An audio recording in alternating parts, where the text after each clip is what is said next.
네, 취재부터 뉴스까지 한 큐에 전해드리는 YTN 라디오 생생경제 2부 순서 취재수첩 생생타임즈입니다. 오늘도 든든한 두 분과 함께할게요. 이데일리의 김정남 기자, 더구루의 오소영 기자 두 분과 함께하겠습니다. 두 분 어서 오십시오.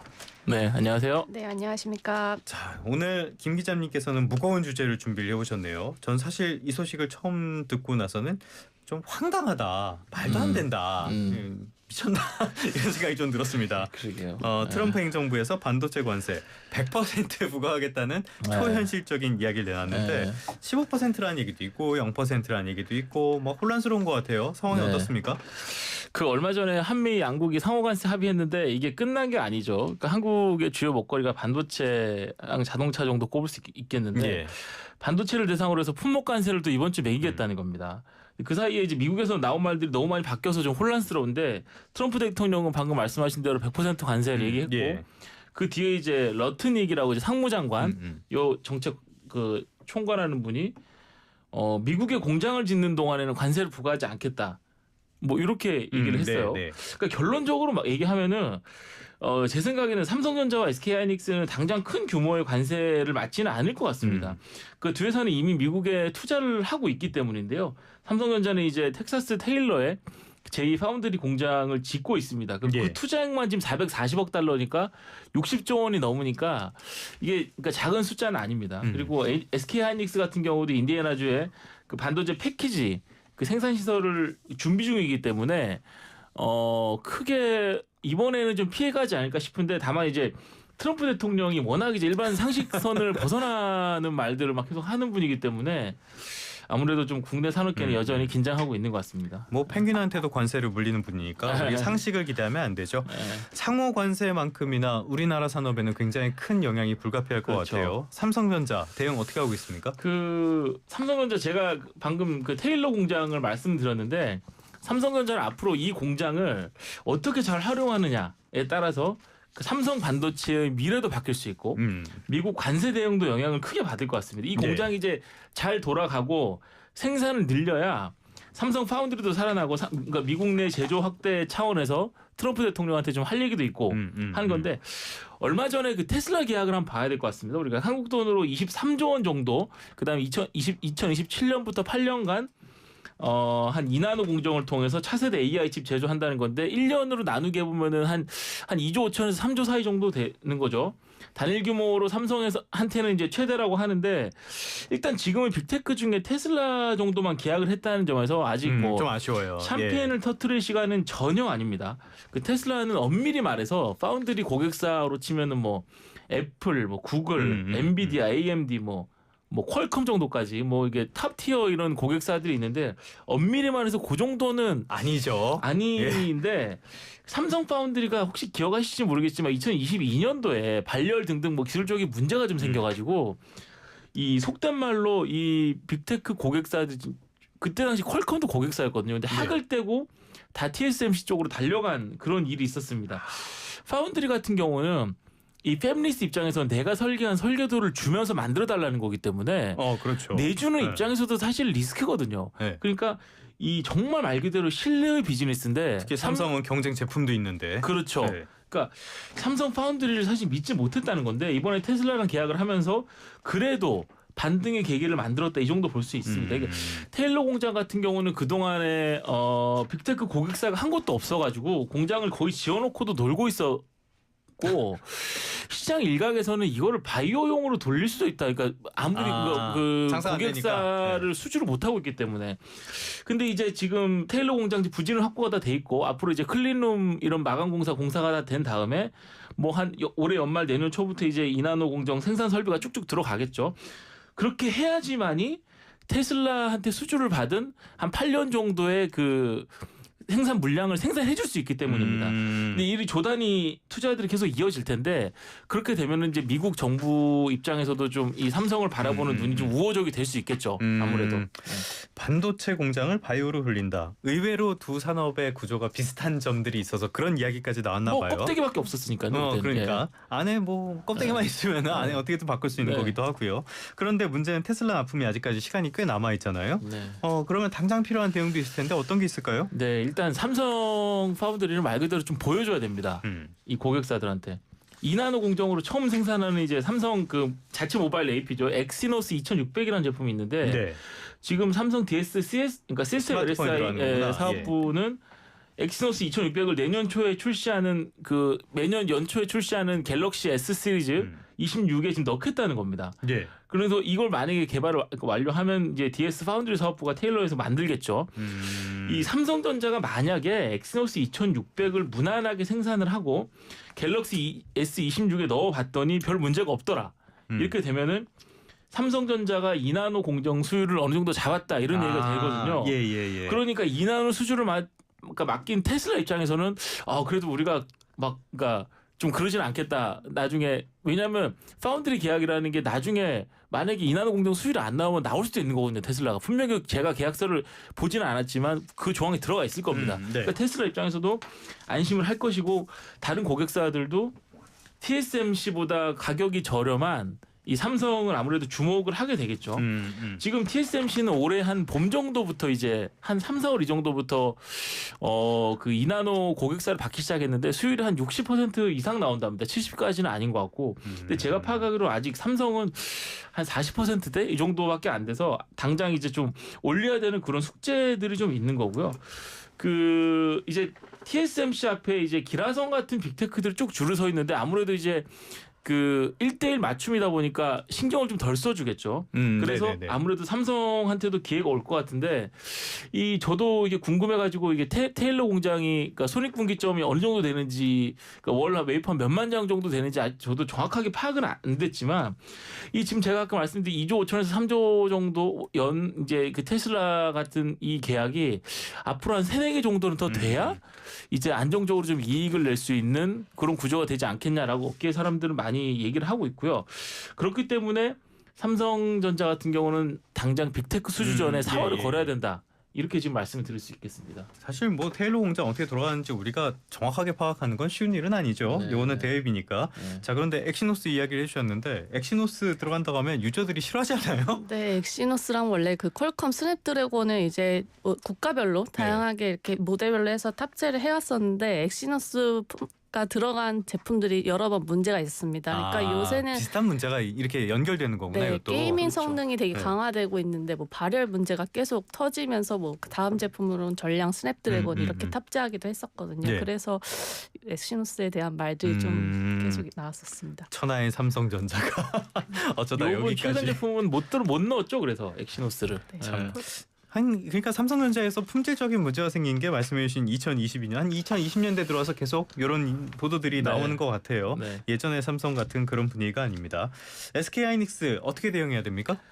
그 SK하이닉스는 뭐 청취자분들 잘 아시다시피 최근에 그 분기 영업이 9조 넘겼잖아요. 예. 어마어마한 기록인데 그게 가능한 게 사실 HBM 때문이라고 볼 수 있습니다. 근데 SK하이닉스는 이제 그 파운드리가 없기 때문에 그 자기들이 만든 HBM을 주로 대만으로 수출 TSMC가 있는 그래서 예. 아무래도 직접적인 미국 관세의 영향은 상대적으로 좀 다른 회사들보다 좀 덜한 편입니다. 예. 그러니까 그 SK가 이제 국내에서 HM을 만들면은 간단하게 말씀드리면 대만으로 보냈다가 대만에서 TSMC 그러니까 엔비디아 GPU, 엔비디아 등등의 GPU 탑재를 위해서 패키징 작업을 거치고 이게 다시 서버 업체들로 이제 가는 건데 이 전 세계에서 이제 통일된 상품 분류 체계라고 HS 코드라는 게 있는데 이게 통관할 때 그렇죠. 예. 구별하는 코드거든요. 근데 이제 그 HBM이 처음에 대만 갔다가 어디 갔다가 이제 미국으로 들어갈 텐데 그러면은 몇 개국을 거치다 보니까 미국도 이제 통관 공무원들이 있을 거 아니에요. 그러니까 그 통관 공무원들이 이 HBM, HS 코드를 못 잡아내는, 그러니까 잡아내기 어려운 그런 구조인 겁니다. 네네네네. 그런데 이제 트럼프 대통령은 이제 몇 개국을 거쳐왔어도 이거는 좀 이렇게 예외 조항으로 관세를 매기겠다라고 할 수도 있는데 모르겠습니다. 이게 제가 볼 때는 그럴 가능성이 크게 높아 보이지는 않는데. 그러면 상대적으로 SK하이닉스 상황이 뭐 우린 불리하다 이런 이야기도 했었지만 꼭 그렇지는 않다. 네, 저는 그렇게 보는데 또 어떻게 될지는 또 모르기 때문에 여기도 불안해하는 거 마찬가지인 것 같고. 근데 예. SK하이닉스 같은 경우는 제가 지금 테일러 공장 말씀드렸다시피 이 어차피 관세 협상이라는 거는 정부 대 정부로 주로 하는 것이고 이거는 기업 입장에서는 크게 그러니까 100% 관여하기 아무래도 어려운 그렇죠. 부분이 네네네. 있는데 일단 가장 당면한 과제는 이 9조 원 정도의 영업이익을 올렸는데 그 영업이익을 나중에 까먹지 않기 위해서는 지금 업계에서 이제 많은 돈 얘기지만 HBM4 엔비디아와의 계약을 잘 좀 성사시켜야 되는 그런 문제가 있습니다. 지금 HBM 시장에서 5세대 HBM3 12단짜리 그러니까 5세대 제품이 대세이거든요. 네네네. 메인 제품인데 이 제품을 사실상 SK하이닉스가 지금 독점하고 있습니다. 근데 이제 그 내년에 이제 엔비디아의 새 GPU죠. 그 루빈이라는 그 제품에 네. 탑재될 HBM4 이 HBM4를 엔비디아와 SK하이닉스가 이제 계약을 해야 되잖아요. 이건 보통 이제 HBM 같은 경우는 맞춤형 연단위 계약이기 때문에 근데 이 계약이 지금 잘 이견이 좀 있다 이런 말들이 사실 많거든요. 실제로 그런 것 같고. 엔비디아 입장에서는 뭐 경쟁자가 나오길 원하겠죠. 그렇죠. 그러니까 엔비디아 입장에서는 지금 삼성전자도 보도 많이 나왔지만 HBM4에서 우리가 속된 말로 뭐 반등을 하겠다, 뭐 뒤집겠다 이런 얘기도 하고 마이크론 같은 경우는 점유율을 확 올리겠다 이런 얘기 하고 있잖아요. 그러니까 근데 1년 반 전부터 본 것 같다. 근데 이제 엔비디아 입장에서는 호락호락하지 않기 때문에 빅테크 애플도 마찬가지고 그래서 아니 니네 여기 다른 두 군데도 만든다고 하는데 왜 이렇게 또 전에같이 이렇게 높은 가격을 쳐줘야 되겠냐. 네. 근데 이제 그 하이닉스 입장에서는 아니 이거는 앵커님 말씀하신 대로 전에도 그랬는데 결국 잘 못 만들잖아. 우리밖에 잘 못 만들잖아. 그러니까 이 가격 정도는 쳐줘야지 우리가 이렇게 잘 만드는데. 슈퍼홀이야. 예. 그렇죠.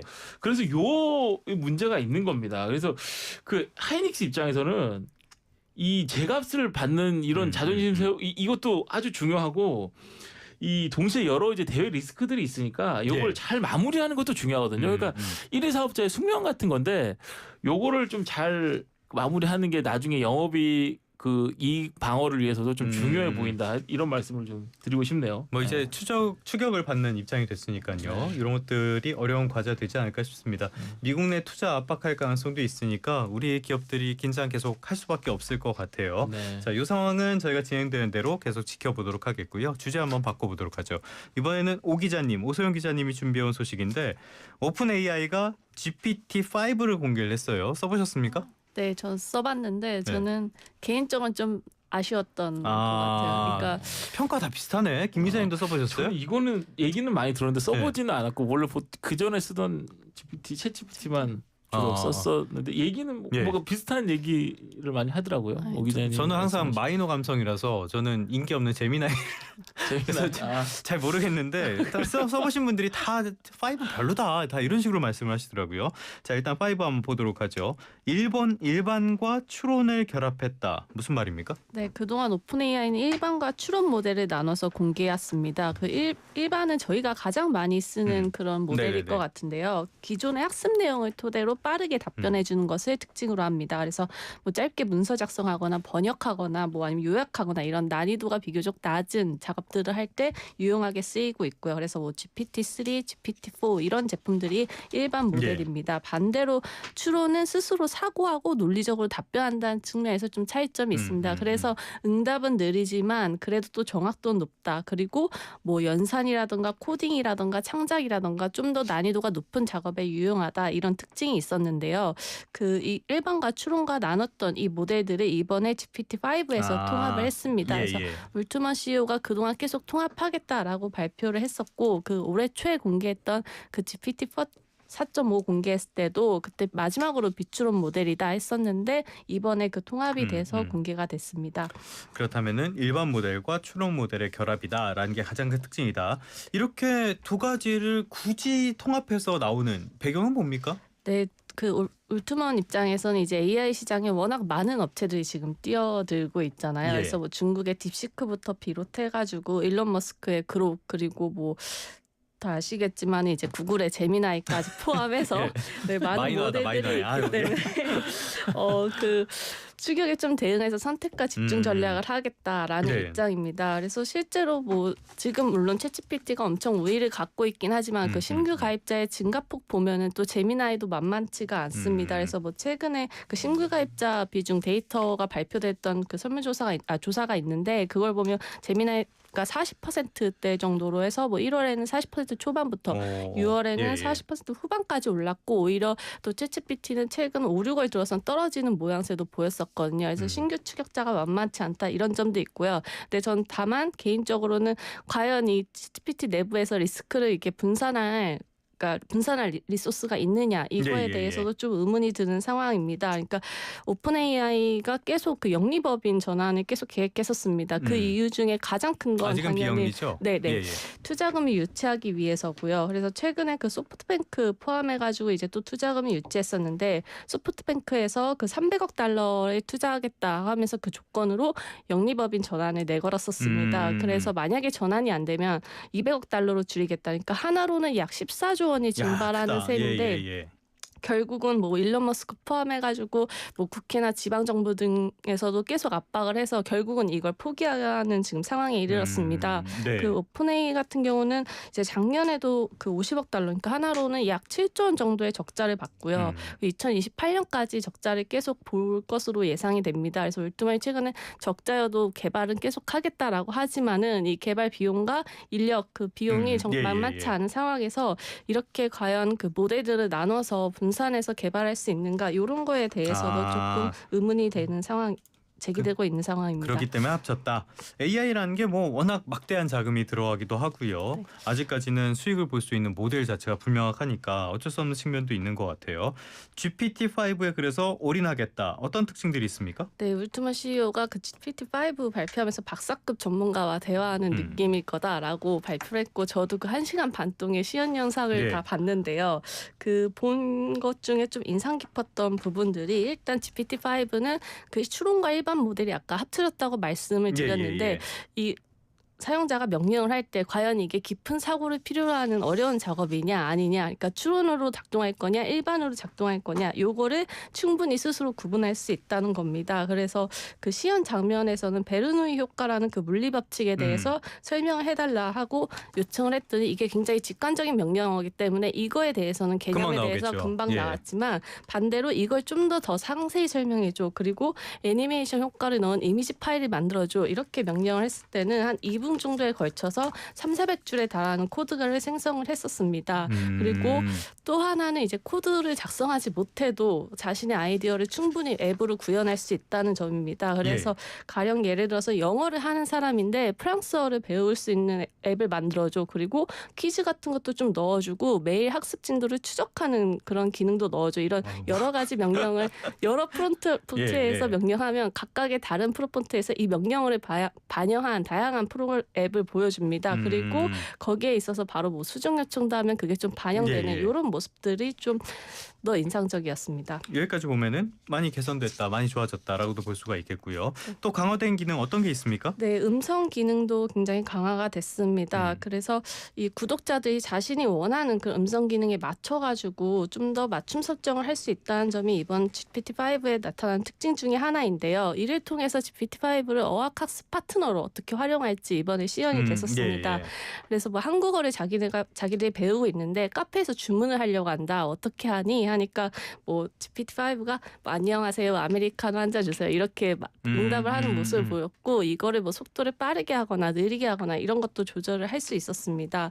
그리고 GPT-5가 이제 지메일, 구글 캘린더에도 접근을 할 수 있게 되는데요. 이 기능을 활용하게 되면 내 일정을 미리 파악할 수 있습니다. 그래서 내일 일정을 알려줘라고 하면 그 시간대별로 일정이 나열이 되고 만약에 내가 마라톤을 준비한 사람이다 하면 그 빈 시간에 언제 그 마라톤 연습을 할 수 있는지, 그리고 아직 읽지 않은 메일이 있다면 어떤 것들이 있는지 이런 것들을 보여주는 것들이 시연이 됐었습니다. 이거는 뭐 한참 전부터 됐던 것 같은데 아무튼 간에 자, AI 모델 보면은 어떤 걸 물어봤을 때 황당한 답변을 하거나 말 같지도 않은 소리를 하거나 이런 것들도 꽤 있어서 문제가 됐었는데요. 이런 부분은 개선이 됐습니까? 네, 그 환각 현상, 뭐 기만행위 이런 것들에 대해서 계속 문제가 됐었는데 이 부분에 대해서도 GPT-5는 개선을 했다라고 이제 여러 그 데이터 결과를 보여줬었습니다. 그래서 이전 모델이 O3 추론 모델이랑 비교했을 때 그 사실과 다른 응답을 하는 비율이 80% 줄었다라고 발표를 했었고요. 그리고 명확한 답을 모를 때 그 직접 마치 한 것처럼 아니면 마치 않은 것처럼 하는 것들을 이제 기만 현상이라고 표현하는데 네. 이 기만율을 비교했을 때도 전작인 O3에 비교해서 좋아졌다고 발표를 했었습니다. 그래서 가령 테스트했던 것 중에 하나가 이제 특정 문서에서 이미지를 제거한 후에 이 이미지에 대해 설명해줘라고 했을 때 기존의 AI들이 많이들 이제 기만행위라고 하면 이미지를 직접 본 것처럼 해서 답변하는 경우가 있었는데요. 이 기만율을 비교했을 때 O3의 경우는 86%를 넘었지만 GPT-5는 9%에 불과했습니다. 그리고 기존의 그런 O3 모델들 같은 경우에 그 사용자가 좀 불순한 의도를 갖고 아니면 좀 위험한 행위를 할 것 같은 그런 질문들을 했을 때 이걸 네네네. 거절할지 아니면 응답해줄지 정도만 파악하고 그 사용자의 의도를 먼저 파악한 후에 이 거절과 수용 여부를 결정하는 기존 방식에서 벗어나서 이번 그 GPT-5 모델은 거절을 하더라도 그 거절한 이유에 대해서 설명해주고 그 대화도 좀 더 안전한, 좀 더 유익한 방향으로 이끄는데 좀 더 집중했다. 이런 것들도 좀 시연이 됐었습니다. 자, 이렇게만 보면은 이제 앞으로 많은 직업들이 사라지게 될 것 같아요. 특히 우리 직업이 사라지지 않을까라는 생각이 드는데 어떻게 보세요, 기자님? 제가 얼마 전에 그 여기 경제당국 모 이제 부처에서 굉장히 높이 계시던 분이 이제 네. 나가가지고 지금 모 대학에서 이제 그 특임 교수인가 하고 계신데 그때 계실 때는 굉장히 높은 자리였으니까 뭐 비서들도 있고 막 했을 거 아니에요. 막 보고서도 엄청나게 올라오고. 근데 그때보다 지금은 챗 GPT 요거 비싸게 주고 사가지고 하니까 비서 한 30명 쓰는 것보다 훨씬 더 나은 것 같다. 이런 얘기를 생생하네. 하는데 되게 좀 개인적으로 좀 오싹하더라고요. 이게 어떻게 직업의 미래가 될지 좀 좀 오싹했. 그러니까 이런 얘기가 사실 한두 분의 얘기는 아니고 그런 일이 많더라고요 보니까. 뭐 스카이넷이나 뭐 매트릭스나 이런 것들이 생각나는 지점도 있긴 한데 뭐 개인적으로는 그렇다고 해도 인공지능이 할 수 있는 거는 어느 정도 한계가 있지 않을까. 사람을 완전히 대체하는 건 어렵지 않을까라는 생각은 하지만은 우리 직업은 타격을 받을 것 같습니다. 직업을 많이 줄이겠죠 그러니까.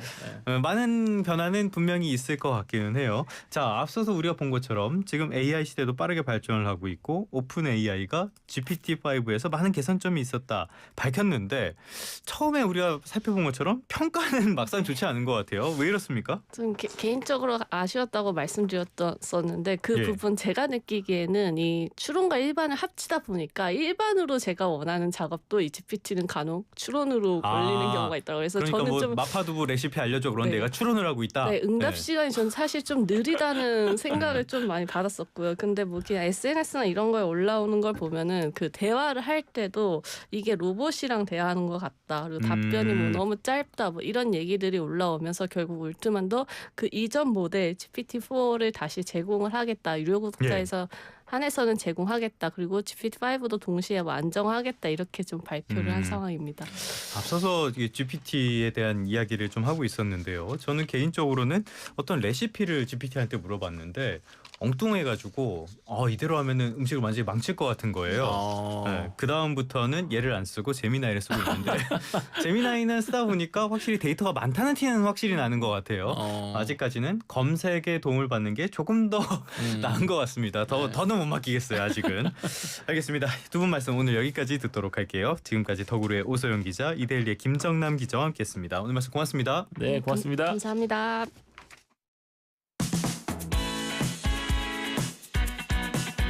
들리세요? 경제가 흐르는 소리. 매일 아침 9시